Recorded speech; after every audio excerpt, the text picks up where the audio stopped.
Pada saat kondisi ekonomi dunia tuh melambat dan penuh ketidakpastian. Obligasi tuh jadi salah satu instrumen investasi yang diincar banyak investor. Nah, emang obligasi itu apa ya? Jenis obligasi apa aja? Terus cara belinya gimana? Halo semua, ketemu lagi sama aku Disdut. Selamat datang di channel Cuardana 75.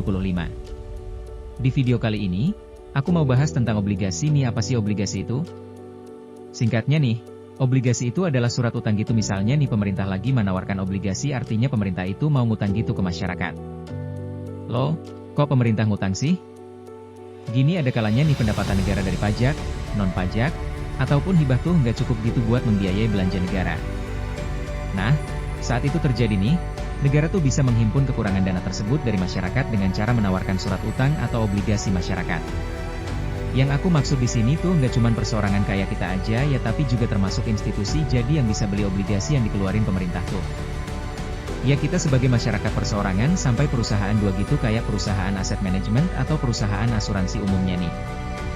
Pemerintah tuh nawarin obligasi beberapa kali dalam 1 tahun. Nah, ketika kita beli obligasi nih, YG dikeluarin pemerintah, kita tuh akan dikasih kepastian nih, kapan sih jatuh temponya?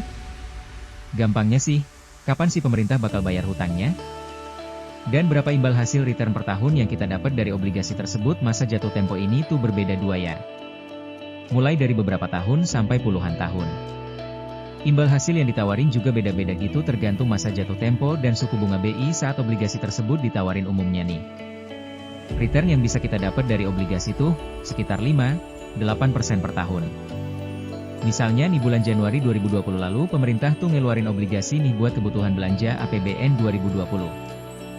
Saat membeli obligasi tersebut, kita tuh udah dapat kepastian kalau jatuh temponya itu tanggal 10 Februari 2022 dan imbal hasilnya tuh 6,3% per tahun. Oh ya, yang bisa nerbitin obligasi tuh nggak cuma pemerintah aja ya, perusahaan tuh juga bisa nih nerbitin obligasi.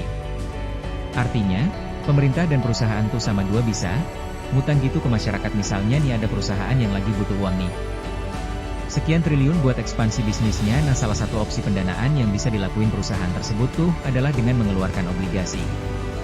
Oke, di video kali ini, aku akan spesifik membahas tentang obligasi yang diterbitin oleh pemerintah ya, yang sering juga disebut sebagai surat berharga negara, SBN. Obligasi perusahaan mungkin akan aku bahas di lain kesempatan.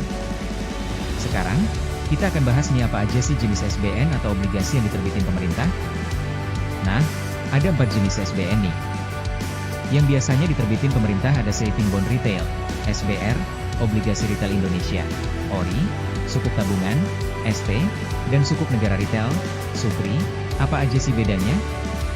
Nah, aku akan coba jelasin nih, berdasarkan kategorisasinya ya. Kategori pertama itu berdasarkan jenis SBN. Nah, SBN ini sendiri ada 2 jenis nih, ada yang konvensional dan ada juga yang syariah. SBR dan ORI itu ada di kategori konvensional nih. Sementara ST dan SUKRI itu ada di kategori syariah. Singkatnya nih, ST dan SUKRI itu dikelola sesuai dengan prinsip 2 syariah gitu. Kategori kedua adalah bisa diperjualbelikan ke sesama investor lain atau enggak. Nah, SBR dan ST itu tidak bisa diperjualbelikan nih. Sementara ORI dan SUKRI itu bisa diperjualbelikan. Maksudnya gimana? Jadi gini, kalau kamu beli SBR dan ST, artinya nih, kamu harus pegang SBN dan ST tersebut tuh sampai masa jatuh tempo. Tapi tenang, biasanya SBR dan ST itu ada masa early redemption nih, dimana kamu tuh bisa jual kepemilikan SBR ST kamu maksimal 50% dari total kepemilikan kamu sebelum masa jatuh tempo. Sementara ORI dan SUKRI itu bisa dipindah tangankan nih ke investor lain melalui pasar sekunder. Jadi nih, kalau tiba-tiba kamu butuh uang dan mau jual ORI SUKRI, kamu bisa gitu caranya. Kamu bisa menghubungi agen penjual tempat kamu beli ORI SUKRI tersebut. Kategori ketiga adalah imbal hasil. Jadi gini, imbal hasil SBN itu ada fixed rate dan ada juga floating rate. Fixed rate itu artinya nih, persentase imbal hasilnya tuh tetap gitu dari awal ditawarin sampai jatuh tempo. Kalau dari awal imbal hasilnya 8% nih per tahun, ya akan terus segitu-gitu sampai jatuh tempo. Sementara floating rate itu maksudnya nih, imbal hasilnya tuh bisa berfluktuasi menyesuaikan dengan suku bunga. Jadi kalau suku bunganya naik nih, persentase imbal hasilnya tuh akan naik juga. Gitu terus. Kalau suku bunganya turun banyak gimana? Apa imbal hasilnya akan turun banyak juga? Tenang aja, obligasi dengan floating rate itu udah ada batas bawah imbal hasilnya. Gitu. Jadi mau suku bunganya turun sebanyak apapun, imbal hasil terendah yang akan kamu dapetin itu adalah batas bawah imbal hasil tersebut. Nah, SBR dan ST itu menggunakan floating rate nih sementara, ORI dan Sukri itu menggunakan fixed rate jadi nih. Kalau kamu beli SBR dan ST kamu bisa dapat keuntungan tambahan ketika suku bunga BI itu naik gitu. Karena rate imbal hasilnya berpotensi untuk naik juga sementara. Kalau kamu beli ORI dan Sukri kamu bisa dapat keuntungan tambahan tuh kalau suku bunga BI itu turun. Soalnya nih harga SBN itu cenderung naik nih, di pasar sekunder ketika suku bunga turun jadi kamu bisa dapat keuntungan tambahan tersebut. Kalau kamu jual ORI Sukri yang udah kamu punya di pasar sekunder saat harganya sedang naik.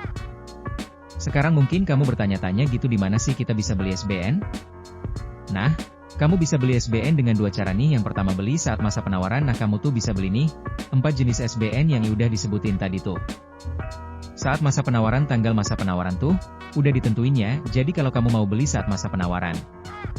Kamu harus cari info secara mandiri nih SBN apa sih yang lagi ditawarin sama pemerintah? Dan kapan masa penawarannya? Kalau masa penawarannya udah lewat nih ya nggak bisa dibeli lagi. Nah ini nih. List SBN yang ditawarin pemerintah di tahun 2020 untuk lokasi belinya. Kamu bisa beli SBN di mitra distribusi atau agen penjual yang bersangkutan. Mitra distribusinya tuh biasanya bank, sekuritas, atau fintech. Kayak Bareksa gitu. Untuk tahu nih, apa aja mitra distribusinya kamu bisa langsung nih, cek di website Kemenkeu. Misalnya nih untuk SBR 009 mitra distribusinya tuh ada OCBC, NISP, DBS, Bahana Sekuritas, dan masih banyak lagi. Kalau aku nih, aku kan pakai rekening bank nih, dari salah satu bank swasta biasanya. Aku beli obligasi tuh di bank tersebut tapi balik lagi ya. Kamu bebas mau beli dimanapun yang pasti belilah SBN di mitra distribusi yang udah bekerja sama. Yang kedua, beli di pasar sekunder. Nah, ini agak beda nih. Kalau di masa penawaran, kita bisa beli SBR, ORI, ST, dan Sukri. Tapi kalau di pasar sekunder, kita tuh cuma bisa beli ORI dan Sukri aja. Kenapa? Karena SBR dan ST tidak diperjualbelikan di pasar sekunder untuk belinya. Hampir sama nih, kamu bisa beli ORI Sukri di pasar sekunder dengan menghubungi mitra distribusi yang bersangkutan. Kamu juga bisa nih jual ORI Sukri yang kamu punya di mitra distribusi tempat kamu beli ORI Sukri tersebut. Oke deh, segitu aja mau sampein kali ini. Jujur nih ya, materi tentang obligasi tuh masih banyak banget. Jenis SBN yang dikeluarin sama pemerintah juga gak terbatas pada 4 jenis YG, udah disebutin aja gitu.